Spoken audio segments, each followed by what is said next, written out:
The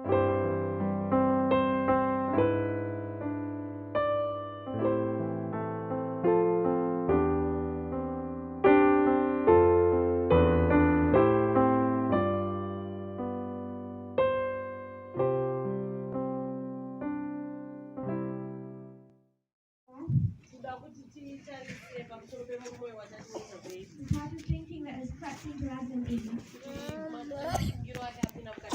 We went right back to the Rothschilds. Showed the original source of those conspiracy theories.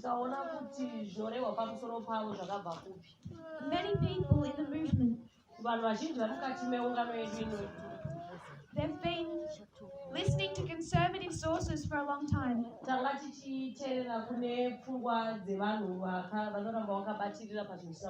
When I say conservative, talking about Fox News, right-wing media,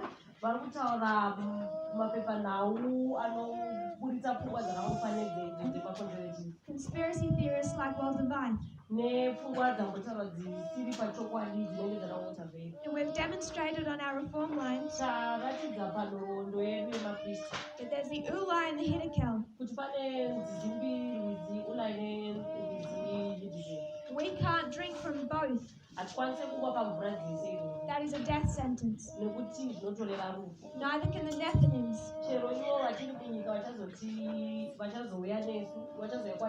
With their media. So you know, you do not have the freedom to put a foot in both streams. Some people in this movement recognize I've had 20 years of listening to Fox News. They accept that. And then the tendency can be to think that was easy. I just won't listen to it anymore. I'll change my source. I've said to them before, think of it as like a diet. If I ate fast food for 20 years,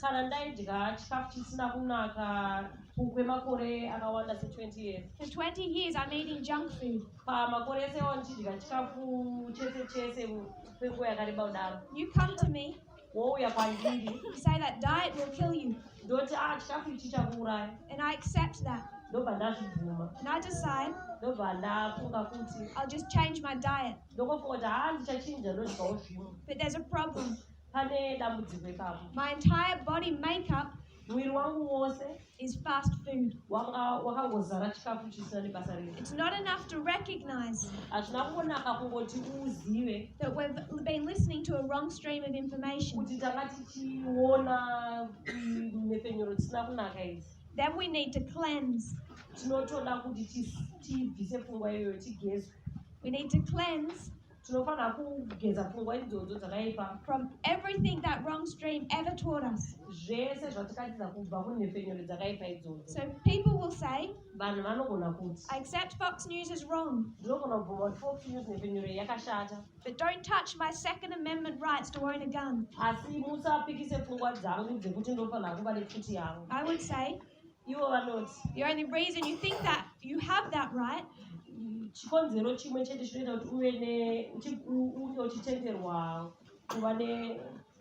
is because Fox News told you did.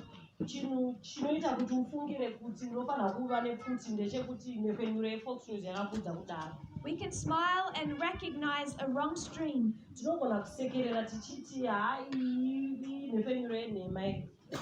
But like a diet, we then need to rebuild our whole genetic makeup.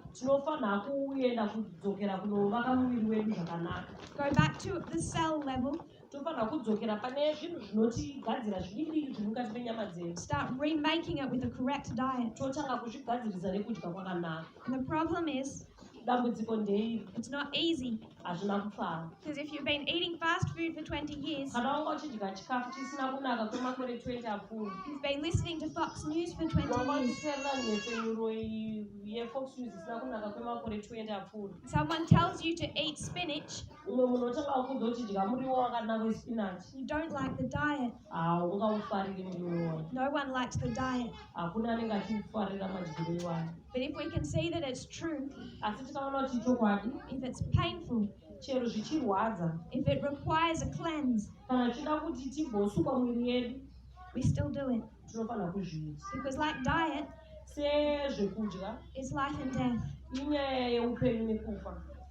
So we wanted to think deeper about the implications. Toda kuti tinyatsokufungisisa pamusoro penyaya iyi. In these conspiracy theories. Because it's these conspiracy theories and right-wing media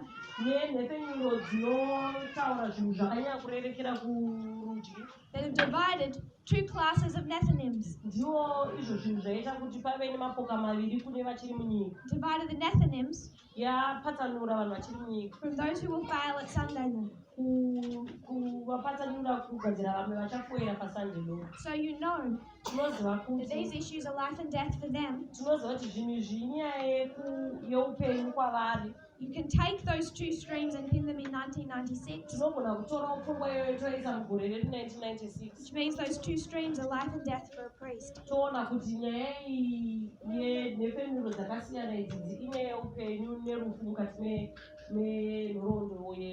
We took just one of those conspiracy theories. Vaccines. We saw that they were invented in 1798. There's an increase of knowledge within the medical system. 1893. There's an epidemic. Because people are not vaccinated.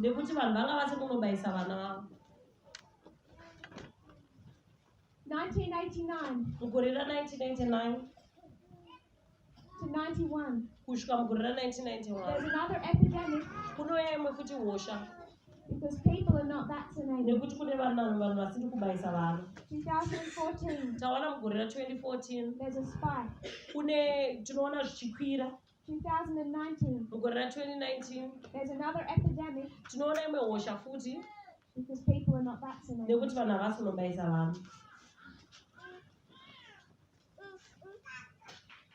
There's been a change occur within America between 1989 and 2019. In this history, those not vaccinated was minority groups.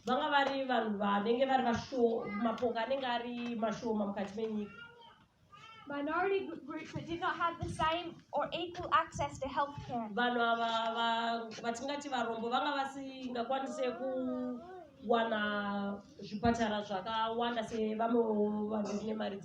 So the government makes an effort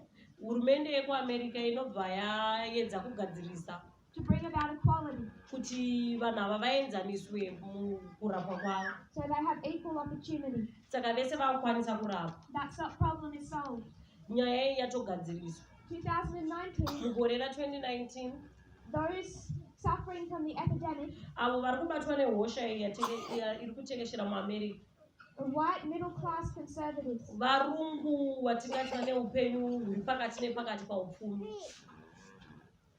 their problem is not a lack of access. Their problem is conspiracy theories.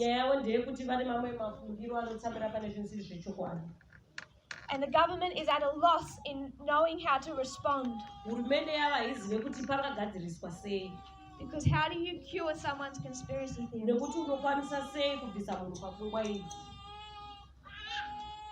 I want us to think about vaccines in a slightly different way. First of all, I want us to just consider ndoda kuti tarise what they're meant to do. Kuti majekiseni aya anofanira kuita basa rei chairo. In 1989 to 91, kubva mugore ra1989 kusvika mugore ra1991 there was 55,000 cases of measles. Kwanga kune vanhu vanga vane gwirikwiti vanosvika pa 55,000. 1/5 of those were hospitalized. Chimwe chikamu chidiki chinenge zvegumu zviviri chakaiswa muchipatara. 166 children died. Vana 166 vakafa pavanhu vavo. Now, it's white middle class America. Tati ndevarungu vanengewo vari nani pakurarama kwavo. Vaccines work in the following way. Majekiseni aya anoshanda sezvakadai so izvi.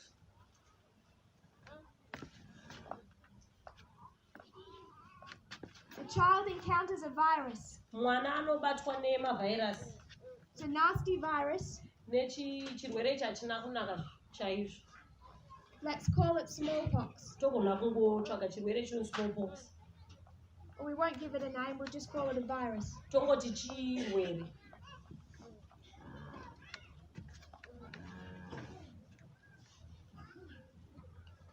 There's an invasion in the body. Mwiri unopindirwa nevhairasi. The body steps up to the challenge. Mwiri unoda kuedza kugadzirisa. And it starts to build up an army. Rinotanga kugadzirawo masoja mukati memwiri wavo kuti arwise ichi.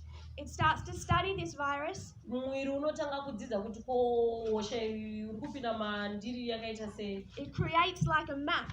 Yogadzira zvinhu zvinoda kuti zvinyatsonzwisisa pamusoro pehosha iyi. Everything it can learn about this virus. Zvese zvinokwanisa kubata pamusoro pechirwere ichi. So it knows how to defeat it. Kuti ikwanise kuchikurira chirwere ichi. That process can take days. Kuita izvi zvinotorera mwiri wedu mazuva akati o. And from the time it's created or invades, panotanga kupinda chirwere mwiri medu. Over a period of time, the body creates a response. Mwiri unogadzira nzira ingakwanisa kubatsirika nawo mwiri wavo. The right type of cell inogadzira tunhu tudiki mwiri medu tunonyatso kunobatana nechirwere ichi. That can attack the virus and kill it. Chinogona kuchibata chobva chauraya utachiwanawo. Once it's killed the virus, kana ichinge yauraya utachiwanawo, the body creates something called a memory cell. Mwiri wedu unobva wagadzira chimwe chinhu chinokwanisa kurangarira nezvechirwere necheutachiwanawo. This is a cell kanhu aka kanokwanisa kurangarira zvinhu izvi. That remembers the lesson it learned here. Kanhu kanokwanisa kurangarira zvese zvakaitika pakambopinda utachiwanawo. Remembers what this virus looked like. Inorangarira kuti utachiwanawo hwanga hwakamira sei. And this memory cell will exist in the body. Chinhu chinorangarira chinoramba chiri mwiri medu. Sleeping.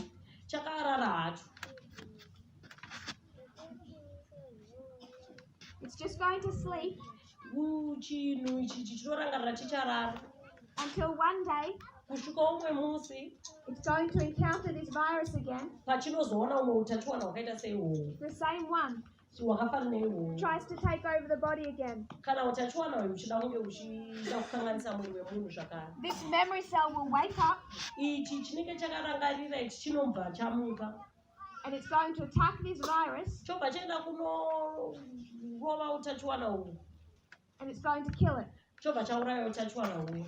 When the virus first attacked, pakatanga kuuya utachiwana uyu, it took the body a long time zvakatorera mwiri nguva yakati to be able to create a response. Kuti iwanikwe ichigadzirira kuuraya utachiwana uyu.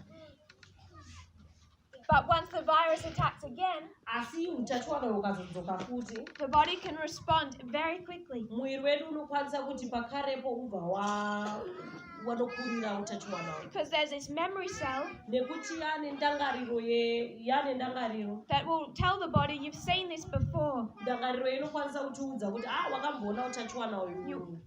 You already know how to respond. Yakutoziva kuti inozvifambisa sei. What vaccines will do zvinoita majekiseni edu aya is they will take a very weak portion of this virus. Anotora utachiwana husina simba utachiwana husina simba rakanyanya. Preferably a living cell. rinenge utachiwana chichirarama chiri chipenyu but a very weak living cell. asi chisina simba rakanyanya. And we're intentionally infected with that cell. Tobva taiswa utachiwana ichi chitoziva mukati memwiri wedu. It's so weak, harina simba, it won't kill you. Achikwanise kutiuraya. But Asi it's zvinoitika. strong enough Ine simbawo rekuti that the body will create a memory cell. rekuti mwiri wedu isusu ukwanise kugadzirira ndangariro rekuti wakambona utachiwana unenge waiswawo. So instead of getting the full strength of smallpox, pachinzvimbo chekuti urohwe nechirwere chesmallpox zvine simba, the body is introduced to a very weak version mwiri wedu unopiwawo smallpox ine simba riri pasi pasi that will give it the memory cells zvinoita kuti ndangariro tunhu turi mumwiri wedu tinorangarira utu that will make sure that in any future invasion the body can respond. kuti tinorangarira kuti tinobva twazokwanisa kuti pamberi apa ukazobatwa nesmallpox mwiri wedu ukwanise kuchiuraya nokuti unenge yakambozviona pane iri rakaiswa risina simba. There is always a risk to this. Panewo zvazvakashatira. There's always something that can go wrong. Kunogonawo kuita zvinokanganisika ipapo. There can be side effects. Chinogona kuitawo zvimwe zvisina kunaka zvinogona kuitika mumwiri wedu. To make sure that virus is carried correctly, zvinoita kuti utachiwana uyu utakure zvakanaka. depending on the vaccine, zvichienderana nekuti utachiwana uyu. depending on the virus, zvinoenderana nekuti jekiseni rakadii utachiwana uyu wakadii. other ingredients can be added that scare people. Kune zvimwe zvinhuwo zvinoiswawo mujekiseni irori zvinogona kutityisa isusu. But this is the thinking behind vaccines. Uku ndiwo mashandiro anoita majekiseni anobayiwa aya. If we were to go back before a vaccine, tikada kuenda kumashure majekiseni asati atanga kubayiwa aya. just talk about the measles, saying that's the one we're facing today. Tinogona kutarisa chirwere chegiripiti chatikatarisana nacho mazuva ano. Before there was a vaccine, kusati kwaane majekiseni aya, almost every child on earth would contract measles. mwana wese ari pasi rinotenderere aitoti aite chirwere chegiripiti. The population of the earth today tikatarisa vanhu vari munyika rino pasi tenderere nhasi is about 7.7 billion. kune vanhu vakawanda vanosvika ku7.7 billion. We're not going to use that number. Hatisi kuzoshandisa nhamba iyoyo. We're going to speak Tichataura of 10 million. Tichagotaura nezvevanhu vanokwanisa kusvika pa10 We'll million. just take a subset of the population, Tichagotora chikamu chevanhu vanorarama panyika ino. 10 million people. Tongotora vanhu 10 million chete. From 10 million people, Kubva pane vanhu ava 10 million vatiri kutarisa, almost every single one of them would develop the measles. munhu wese ari pa10 million uyu anogona kubatira chirwere chegiripiti. 9,800,000 vanhu vanosvika pa9.8 million will get a fever and a rash. vanogona kupisa muviri voita mapundu. 800,000 vamwe 800,000 pachikamu chedu ichocho will get dangerous diarrhea. vanogona kuita manyoka akasimba.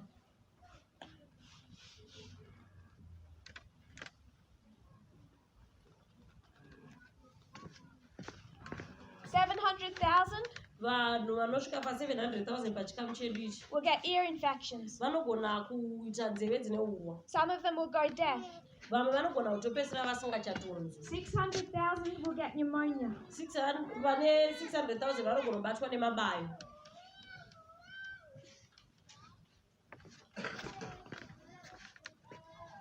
2,500 vanhu vanogona kusvika 2,500 will get another disease vanogona kuita chimwewo chirwere where it lingers in the brain cells, chinoramba chiri mupfungwa memunhu. and everyone who gets that will die, but in a few years' time. Munhu wese anobata nechirwere ichi chemusoro anogona kuzofa hake pamberi apo. To just summarize, Kuti tingoisa pfungwa dzedu pamwe. 20,000 will die. 20,000 ndo vanogona kufa. Remember, this is the measles. Ngatirangarire kuti chirwere chegiripiti. It's one of the kinder ones compared to smallpox and polio. Iri nani pane chirwere chesmallpox nechirwere chepolio. So with the vaccine, Tikaisa, can you repeat that? with a vaccine, kana tichinge tabaiwa majekiseni, so without a vaccine, kana pasina jekiseni, 20,000 in 10 million will die. how many are going to die? 20,000. Without a vaccine, 20,000. Kana tisina jekiseni vanhu 20,000 ndo vanogona kufa. With a vaccine, kana tichinge tabaya majekiseni, take the 10 million.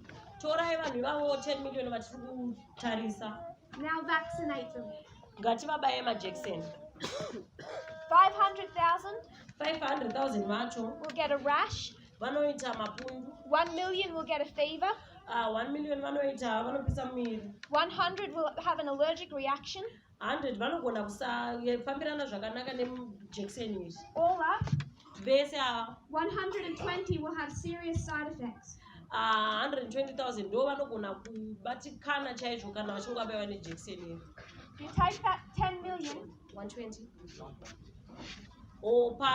Kana tichinge tabaya majekiseni panogona kungoita vanhu vashoma se 120 vanogona kurwara zvakanyanya kana vachinge vabaiwa jekiseni. If we were to go back kana tikadzokera mumashure before vaccination, tisati takubaya majekiseni, and you think of the consequences, ukafunga zvinoitika kana tisina kubaya majekiseni, we're speaking of 10 million. tikutaura zvevanhu 10 million. You times that into 7.7 billion. Wozowatapurira kuti wakutarisa pavanhu 7.7 billion. Calculate how many lives are saved. Vanhu vangani vanenge vaponeswa. And some people argue vamwe vanhu vanoita nharo dzekuti the reason that vaccines are created vanoti hanzi majekiseni yakagadzirirwa is to make money kuti vamwe vanhu vaite mari, for powerful corporations. kuti vanhu vane mabhizinesi akasimba vaite mari zhinji. Those same people Vanhu ivavo vanodaro will make the argument ndo vanoita nharo futi that they dzekuti want people to be sick. kuti They want people to be sick vanoda kuti vanhu varware to make money. kuti vanhu ivavo kana vachinge varwara vagoita They're mari. two contradictory ideas. Ipfungwa mbiri dzakatosiyana They're chaizvo. going to make money off people being sick. Vachaita mari nevanhu vanenge vachirwara, They'll make more money vachaita imwe mari yakawanda of hundreds and thousands of people pane vanhu vakawanda zvakawanda, dying of measles. pane vanhu vanenge vachifa negwirikwiti. Problem with our conspiracy theories, Dambudziko repfungwa dzedu dzisarorerekera pachokwadi, they contradict each other. vanenge vachizvipokanisa pakati pavo ipapo. With the vaccine, Kana tichinge tabaiwa majekiseni in 10 million, pane vanhu vese 10 million vatinenge takatarisa, 120 will have serious side effects. vangori vanhu vashoma shoma vanenge 120 vanogona kurwariswa nejekiseni. All that you need Chinhu chega chatingangoda is 120 people kuti vanhu 120 chete with a social media page vanewo zvinenge ana Facebook vaona na WhatsApp and a conspiracy theory, nepfungwa dzavo dzisina kunaka idzi, and 120 people. vanhu ivavo 120 vashoma. Remember, this is 10 million times it to 7.7 billion. Tikada kuti vanhu avo vatanga titarise iri nyika yese, We'll say vaccines are too dangerous to risk it. tinobva tati ndokumwa mavaccines aya akashata nekuti pane vanhu vashoma vafa. The underlying problem Dambudziko riripo ratinoona panyaya iyoyo when we consider vaccination tikaona zvekubaisa majekiseni izvi, is actually within the story itself. itoriwo nyaya yayo yakazvimirirwa.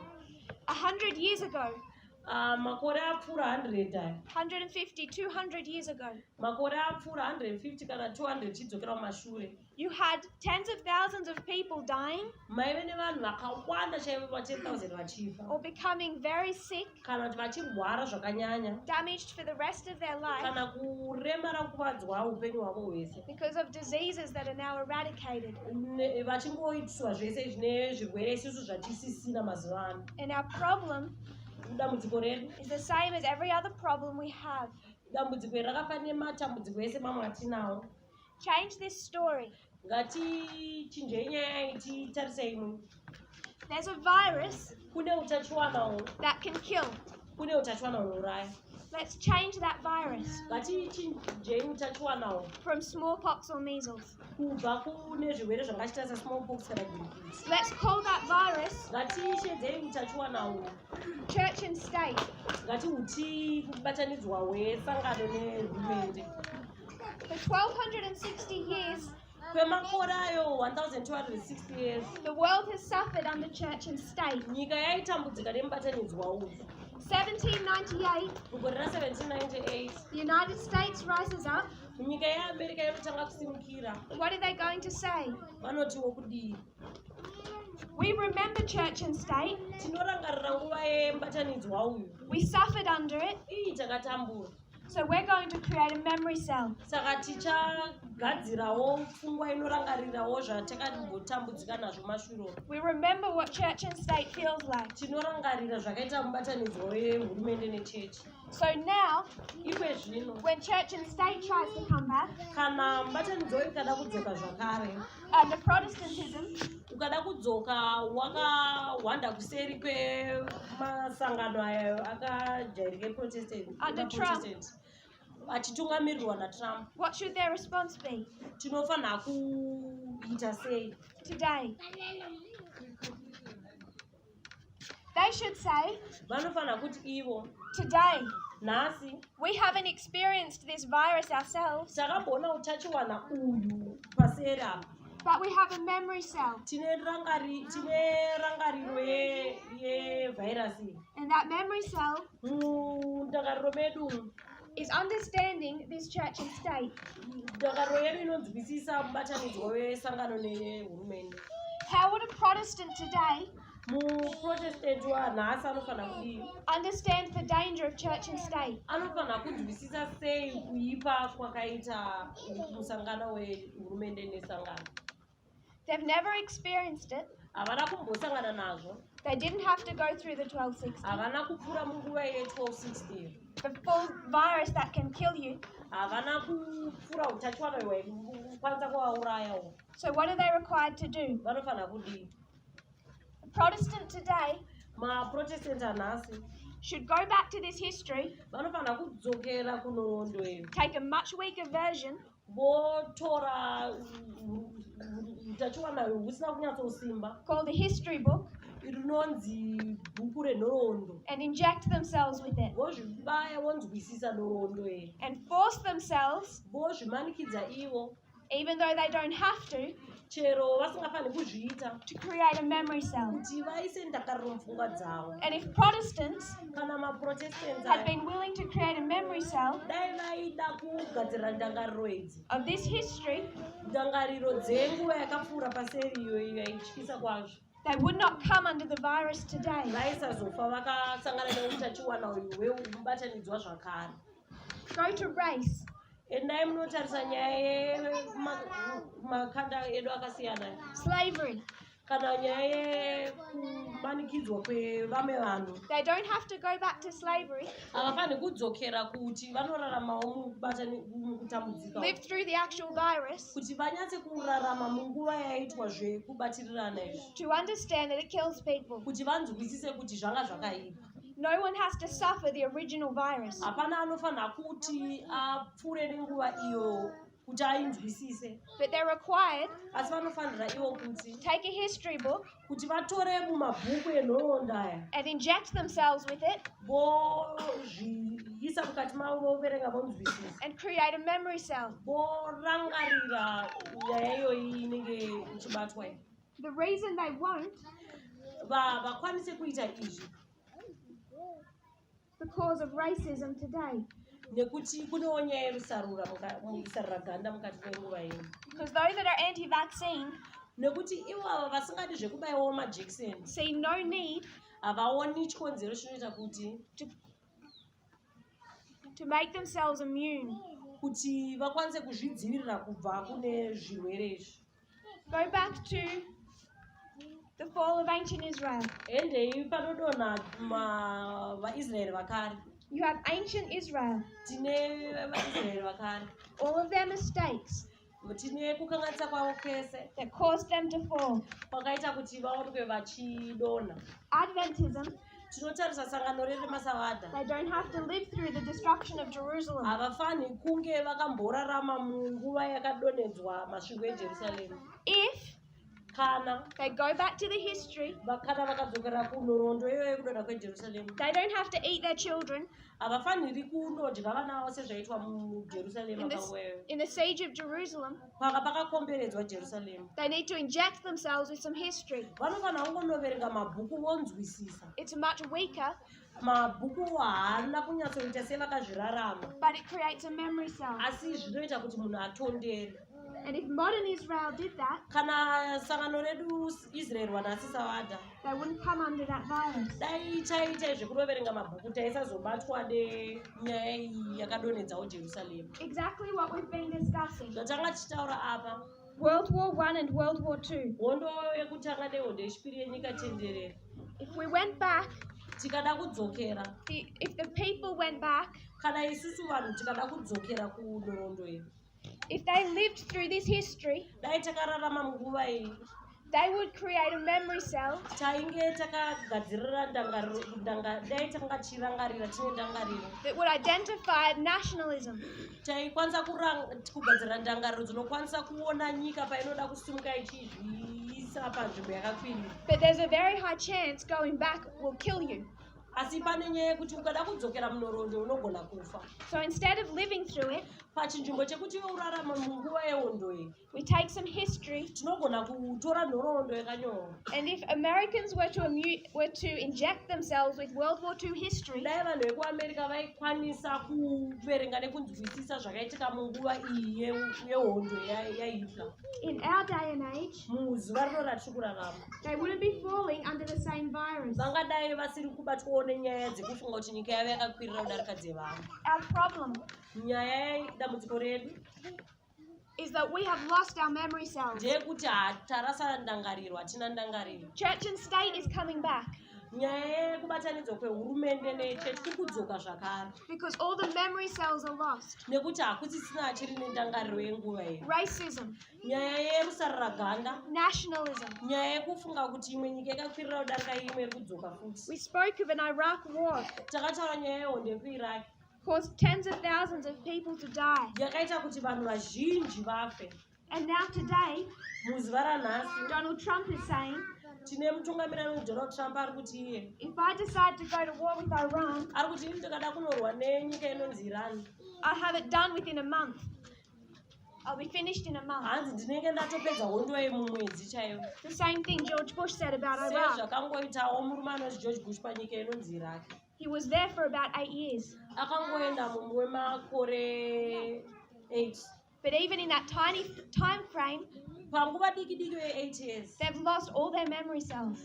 vatorasa ndangariro izvozvizvo. We could talk about the Holocaust. tinogona kutaura nguva yakauraiwa vanhu vakawanda majudha muhondo yeSecond World War. We know all of these things killed people. tinoziva zvinhu zvese izvi zvaiuraya vanhu. And the reason they're coming back in our history, mhaka iri kuita kuti zvidzoke munguva yedu, in the full strength that they were before, kuti zvidzoke zvine simba sezvazvanga zviri pekutanga, is not because people had to relive these histories. hazvizi nyaya yekuti vanhu vaifanira kudzokera kumbonoraramawo munguva iyi. You can't. hatikwanisi kudzokera The munguva only protection chinhu chega chinokwanisa kutidzivirira is to make your own memory cells. kuti tigarise mundangariro dzedu tine ndangariro yezvinhu izvi. No one had a choice hakuna munhu aida in the 1260. akasarudza munguva ye1260 iyo, But afterwards, asi tapfuura 1260 people have a choice. vanhu vakukwanisa kuzvisarudzira. You can vaccinate unogona kuti ndobayisa mwana wangu and create a memory cell unogona kuzvibayisa woti rega ndiise ndangariro mupfungwa mangu that protects you from future infection. zvinondiita kuti ndikwanisewo kunzvenga izvi pazvinodzoka. Or kana kuti you can forget. kana tinogona kuti haregai ndingosiyana nazvo zvine We've forgotten what it was like takangama zvazvanga zvimbori when 20,000 in 10 million died. pakafa vanhu vakawanda ma20,000 pasati pane majekiseni. The effect of those diseases. kusimba rezviutachiwanawo. We've lost the memory cell about vaccines themselves. tatokangama nezveutachiwanawo. But the parable is bigger bigger than just vaccination. Nyaya iyi yakakura kutodarika nyaya yatiri kudzidza yemajekiseni. The parable Mufananidzo uyu is pointing at the root of the problem. uri kutirakidza panotangira dambudziko racho. There's always a risk with vaccination. Panewo zvinouyawo zvichityisa panyaya yekubayiwa majekiseni. It comes with risk. Inouya nezvinotyisawo. It can hurt you. Inogona kukuvadza. Tiny chance it'll even kill you. Inogona pano kamo chidiku chekuti unogona kuvawo nemunyama ukafa. What this movement is telling people zvatiri kudzidziswa mukati mesangano rino is go back and inject yourself zviri kunzi dzokerai munozvibaya with church and state. mombonozvibaya monzwa zvazvo zvakaita sei kurarama munguva yekubatanidzwa uyu. And that's dangerous Zvinotyisa izvozvo because it hurts. nekuti zvinorwadza. Racism, Kumboendawo kunorarama munguva yerusaruraganda, sexism, kunorarama nguva vakadzi nevarume pavanga vasingaenzaniswi, slavery. tonorarama munguva yeutapa vamwe vachishandisiwa avo vasina mubhadharo. So many people are saying Vanhu vazhinji vari kuti they don't want to look at that history havadi kutarisa nhoroondo idzodzo because it hurts. nekuti nhoroondo inosuwisa, inorwadza. Grown men are crying Kune varume vakuru chaivo vari kuchema when they look at the history of the Civil War. kana vachitarisa nhoroondo yehondo yakarwirwa kuamerica mumakore mazuva ana maiwaisi. It has painful side effects. Zvine zvazvinoita mukati medu zvinorwadza. But to not create a memory cell Asi kuti tisaise ndangariro is so much more dangerous. zvinotonyanya kutyisa pane kudzokera kunzwisisa zvenhoroondo idzi. The vaccination is painful. Kubayiwa jekiseni kunorwadza. No one wants to study World War II Hakuna anoda kudzokera kunonzwisisa pamusoro pezvehondo yechipiri and research the Holocaust. kuti tinyatso kunzwisisa nezvenguva yakaurayiwa majudha nevamwe vanhu vakawanda mugermany. Some people just can't stand it. Vamwe vanhu havakwanise kuzvitambira ichi, kuzviona. It hurts. You Zvinovarwadza, can develop a fever. zvinogona kuita kuti upise muviri, It's a risk.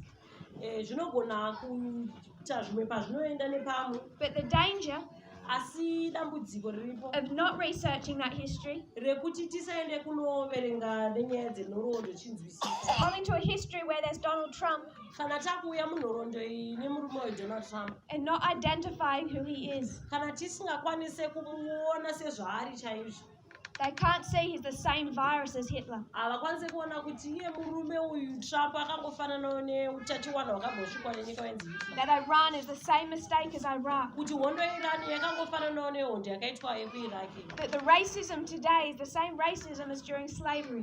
kuti nyaya yerusaruraganda iri kuitika izvezvi yakangofana nyaya yerusaruraganda rakaitika nguva yakare paive neslavery, That Protestants are making the same arguments as the Catholics. kuti avo maprotestants vari kungovawo nepfungwa yakafanana neyaive nemakatolike munguva iyi, That modern Israel is repeating the history of ancient Israel. kuti isusu masavadha tiri kudzokorodzawo nhoroondo yemajudha. They don't remember. They don't have a memory cell Havana ndangariro yezvinhu izvi, to when tens of thousands of people died from viruses. havana ndangariro yevanhu vazhinji pavaimbofa neutachiwana. Vaccines were created in 1798, Tadzidza kuti majekiseni akagadzirwa mu1798, but they give us a greater parable. asi anotipa mufananidzo wakanaka chaizvo. In every case Munyaya yega yega, where we fall pese patinowa, is because we don't have memory cells. inyaya yekuti tinenge tisina ndangariro. And it's a choice, Iyi sarudzo yedu, a painful choice, isarudzo asi yakaoma, to inject ourselves yekuti tizvibaye by our own volition nekuda kwedu, with a smaller, gentler dose kuti tizvibaye neutachiwana husina kunyanya kuti simbei, of the original virus. weutachiwana hwacho hune simba. Not enough to kill, Utachiwana husingakwanise kutiuraya, enough to create a memory cell. asi unokwanisa kugadzirira ndangariro mumwiri wedu. In ancient Israel, Mukati menhoroondo yevana veIsraeri vakare, when there was a major event, kana kwaive nechinhu chikuru choda kuitika, they were to create piles of stones. kana pachinge paitika chinhu chikuru vaifanira kuunganidza matombo voita murwi. Their children never went through those events. Vana ivavo vanenge vasina kumboendavo, vasina kuvapo pakaitika chiitiko ichi. But as their children saw those piles of stones, Asi vana vavo pavaiona murwi wematombo, the children would to say, vana ava vaifanira kuti, to ask, vaifanira kuvhunza why is that there? kuti matombo aya ndeeyaya. The parents Vabereki vavo vaifanira kuti would inject them with a memory cell, vaibva vapandangariro, with a virus vaibva vapa utachiwana, that would create a memory cell. vaibva vaudza zvinhu zvinoita kuti vave nendangariro. And say, our parents went into captivity. Kuti vabereki vedu vakamboenda muutapwa, I didn't have to live through that. isi hatina hedu kurarama muutapwa ihwohwo, But I have a memory cell now, asi tinorangarira and I won't repeat their mistakes. kuti takambopinda mutapwa hatichadzokorodze zvatakamboita. It's an interesting parable for the Christian right. Mufananidzo wakanaka stereki kune makristu ayanda kushandisa chisimba, That is vaccines they're attacking. kuti vari kurohwa izvezvi neutachiwana hwegwirikwiti, Because their underlying problem nekuti pfungwa iri pazasi yakashata pane zvinhu zvese, they do not believe in creating memory cells. nekuti havatenderane nepfungwa yekuita ndangariro. So they whitewash their history, Saka vanongodzima zvakaitika kare, act as if slavery never voita happened, senge ungati slavery muamerica inambobvira yakaitika, as if the Iraq war was a success. kunge hondo yavo yekuiraki yakabudirira. Their problem Dambudziko ravo is they won't create memory cells. nderekuti havagadzire ndangariro yezvinhu zvakaitika. Tomorrow, Mangwana we will briefly review, tichadzokorodza zvakare, and then we want to continue a little in Acts 27. todzokera zvakare kubhuku redu Acts 27. I want to make one comment Vada kuisa imwe pfungwa before we close. vasati vavhara, Not to go into any great detail, havasvoda kuendodzika zvakanyanya. but I know people in this movement are battling. Vanoziva kuti vanhu vari mukati mesangano rinoro vari kushushikana, They're saying, vari kuti ivo all these things sound moral. vari kuti zvinhu zvese izvi zvinongoita senge zvinhu zvekugarisana kwedu zvakanaka. Isn't our message prophetic? Ingwani tinomboti shoko redu nderechiprofita. My question, Mubvunzo wavo we've kwatiri, been teaching a Sunday law tanga tichidzidzisa nezvesunday law for decades kwemakore akawanda in this movement. mukati meungano yedu ino, Sunday versus Sabbath tichiti kune vanonamata svondo nevanonamata musi weSabata, is a moral issue. tichiti nyaya dzekugarisana kwedu zvakanaka. No one ever had a problem with that. Hapana akamboita dambudzika nenyaya iyoyo. But when you start saying Patinotanga kuti isusu, racism and sexism are problems, patinoti rusarira ganda nekusaenzaniswa kwemadzimai nevarume, all of a sudden people think that's moral. vanhu vanobva vatanga ngoti izvi zvave zvekugarisana kwedu. Sabbath keeping is moral. Kuchengeta sabata kungori kugarisanawo kwevanhu. The 7 last plagues, prophetic or moral? Matenda achauya kwatiri pamberi apa ari pamweya kana kuti anoitika. People would say prophetic. Vanoti hanzi hainyaya yechiprofita. The minute it starts looking like real life, Pazvinotanga kuita senge zvatajaira, people think all of a sudden it looks moral. vanhu vanobva vatanga kuti zvinenge zvinoita sekugara kwedu kwatajaira. Everything is prophetic Chinhu chese chine ndechechiprofita once it hits our reform line. kana chinge tangopindawo munhaurwa dzedu. These subjects, Nyaya idzi, the Civil War, nyaya yehondo yakaitika kuAmerica racism, it's prophetic. nenyaya yerusarira ganda, zvese izvi ndezvechiprofita. Vaccines, Nyaya yemajekiseni, plagues nyaya yematenda achauya, are prophetic. zvese izvi kudzidza chiprofita. Church and state is prophetic. Nyaya yekubatanidzwa kwesangano nehurumende ndeyechiprofita zvakare. So was Sunday keeping in 1888. Kana nyaya yevanhu vaida kumanikidza vanhu kunamata musi wesvondo munguva ye1888 yanga iriwo yechiprofita. The Iraq War hits our reform line, Nyaya yehondo yekuiraki inopindawo munhaurwa yedu, it's prophetic. iyi nyaya yechiprofita. All of these subjects Nyaya dzese idzi tabata idzi are prophetic. ndedzechiprofita. Everything we read Zvese zvatinoverenga is prophetic. ndezvechiprofita. And Jesus said, Jesu unoti he taught in parables. akadzidzisa nemifananidzo. And we're told Tinoudzwa kunzi he taught in no other way. kuti hapana imwe nzira yakashandisa nayo yekudzidzisa isiri kunze kweiyoyi yemufananidzo. So vaccines, Kana achitarisa majekiseni they hit our reform line, akapindawo munhaurwa yedu they become prophetic, anobva atovawo a wechiprofiti, prophetic test, anobva atotizungurawo muchiprofiti, and a parable. anobva aitawo mufananidzo. People on forums Vanhu mukati memafoni mumawhatsapp are arguing back and forth, vari kuitsana nharo partly nezvimwe zvacho zvikuvaitsa because nharo. they don't realize they haven't cleansed their junk diet.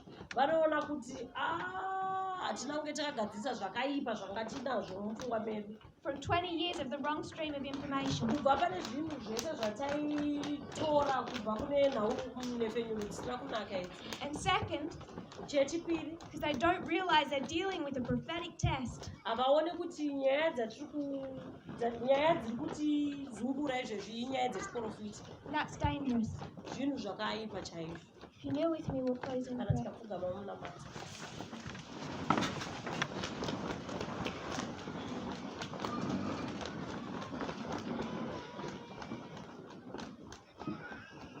Dear Father in heaven, thank you for our blessings.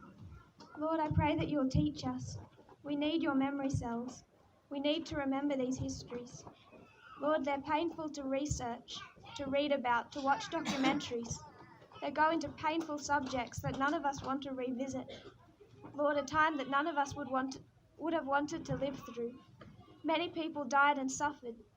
But I pray, Lord, you'll give us strength to do that, to create those memory cells, to see the evil in what is rising up today, to be able to understand based on our past history.